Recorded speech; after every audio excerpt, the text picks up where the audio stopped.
के बाद इसको 10 मिनट तक मज़ीद भूनना है। अगर आप थोड़ा सा कलर कहते हैं और डार्क होना चाहिए, अगर आपको डार्क कलर पसंद है थोड़ी भुनाई और कर लीजिए, लेकिन ये कलर बहुत खूबसूरत आया, बिल्कुल सोंधा प्यारा गोल्डन सा। ये देखिए, अब इसको हमने 5 से 10 मिनट मज़ीद भूनना है। देखिए, इसको हमने 10 मिनट तक और भून लिया है। आप यकीन करें इतनी इसकी भुनाई हुई है, पूरा मेरा हाथ देखें लाल सुर्ख हो गया इसको भूनते भूनते हलवे को। चले, अब मैंने एक प्लेट ग्रीस करके रखी हुई थी स्टील की, अब हम उसमें हलवे को डालते हैं।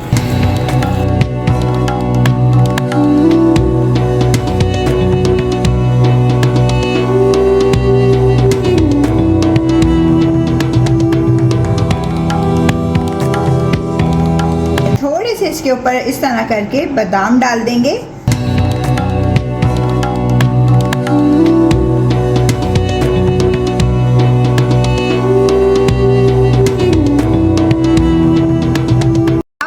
कतलियों की शेप काट देंगे और फिर इसको सेट होने के लिए छोड़ देंगे। कम से कम 3 से 4 घंटे इसको लगेंगे सेट होने में।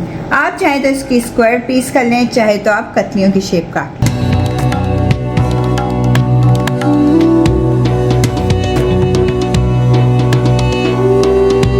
चलें जी, अब हम इस हलवे को छोड़ देंगे सेट होने के लिए। कम से कम 1 से 2 घंटे लगेंगे।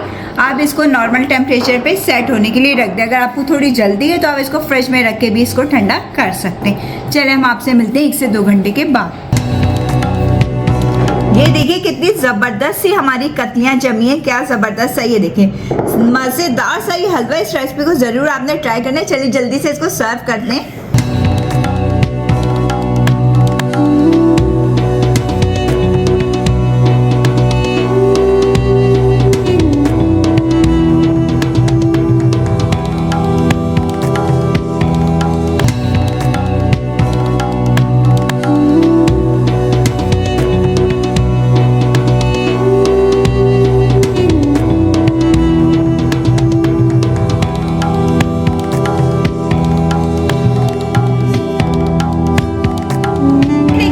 ज़बरदस्त सा और मज़ेदार सा हमारा चने की दाल का हलवा कतलियों वाला खाने के लिए तैयार है।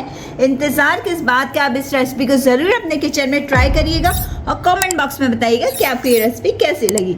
चलें, आपसे इजाज़त चाहूँगी। अपना ख्याल रखिएगा, अपनी बहुत प्यारी सी दुआ में याद रखिएगा। अल्लाह हाफ़िज़।